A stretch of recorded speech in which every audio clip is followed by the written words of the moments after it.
Campaign in the South. Plan of campaign. The coronation ceremony was over, but its joy was short-lived. A short while after the coronation on 17th June 1674, Sahib passed away. While all his subjects looked upon Shivaji Maharaj as their protector, Shivaji Maharaj himself depended upon the advice and help of Sahib. She was the true guide and guru in his life. He was deeply grieved at the loss of his mother, but he had very little time for sorrow because he had to administer the kingdom which he had established.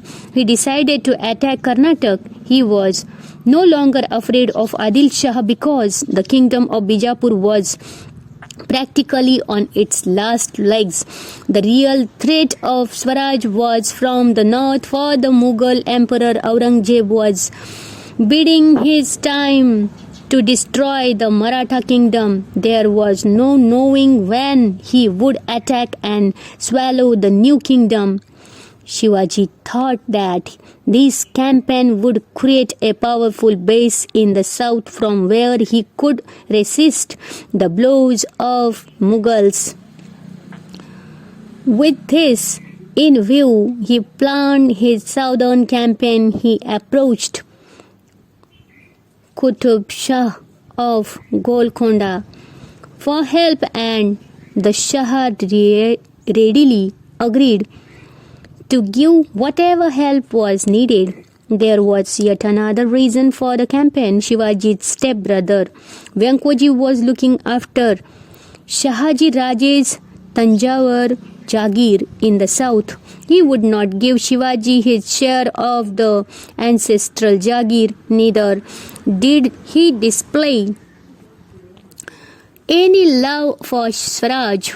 He treated Shivaji with differences. Shivaji thought that the personal meeting would resolve the dispute and Venkoji could be persuaded to help in the work of Swaraj. Visit to Golconda. Shivaji Maharaj started on his southern campaign. Abul Hasan, Qutub Shah and Golconda had invited him to visit Golconda. He therefore decided to visit Golconda first and then proceed with his conquest of the south. Golconda was the capital of Qutub Shah's kingdom. He made great preparations to receive Shivaji. A special Shamiana was put up where the two would meet. As Shivaji entered the capital, people lined the streets to have his darshan. Stories of his exploits were the talk of the whole country. People had heard of the death of Afzal Khan at his hands, of the discomfiture of Shahistar Khan, and Shivaji's miraculous escape from Agra. Because of this, Shivaji Maharaj received a royal welcome.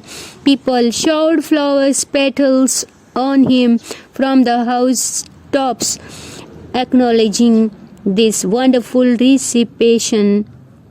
Shivaji entered Qutub Shah's darbar. Qutub Shah came down halfway to receive him. He seated Shivaji Maharaj alongside himself as an equal on a specially prepared throne. He left nothing undone as far as reception was concerned.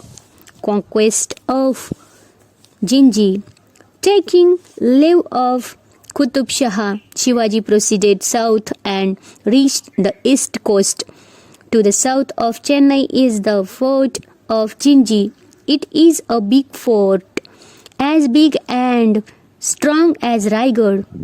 Shivaji besieged and captured it. A strong southern base was thus created for the Swaraj. Then the besieged the Vellore fort. The siege lasted for several months, but the fort could not be conquered. Shivaji had to train his guns on the fort from a neighboring hill before he could conquer it. His southern campaign brought under his rule several forts and a territory with an annual revenue of 20 lakh.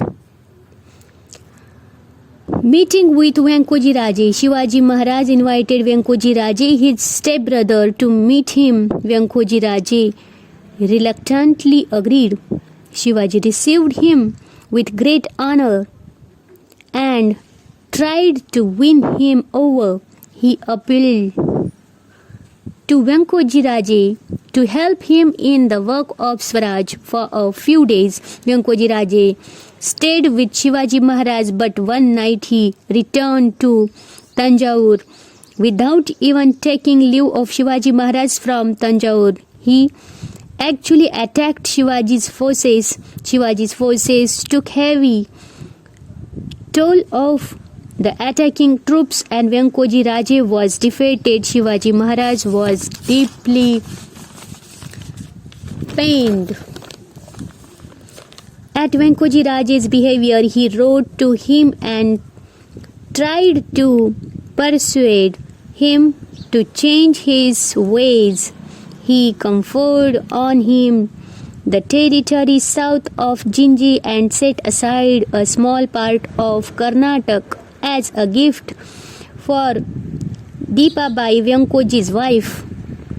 He said in his letter to Venkoji Raje, "Do not put your trust in your enemies, follow the path of valor." After the conclusion of this successful campaign of Karnataka, Shivaji returned to Raigad. While he was yet to overcome the strain of this campaign, he had to undertake a naval campaign against the city of Zanjira. At this time, Maharaj was 50 years old. He had toiled continuously for nearly 35 years without any time to rest. The people's protector is no more. On 3rd April 1680, Shivaji Maharaj died, plunging his people into a sea of sorrow. The protector of people passed away. In his lifetime, Maharaj achieved so many great things. He vanquished very powerful enemies and founded Hindavi Swaraj. There was none in the whole of India who could match his achievements. He was a great national figure.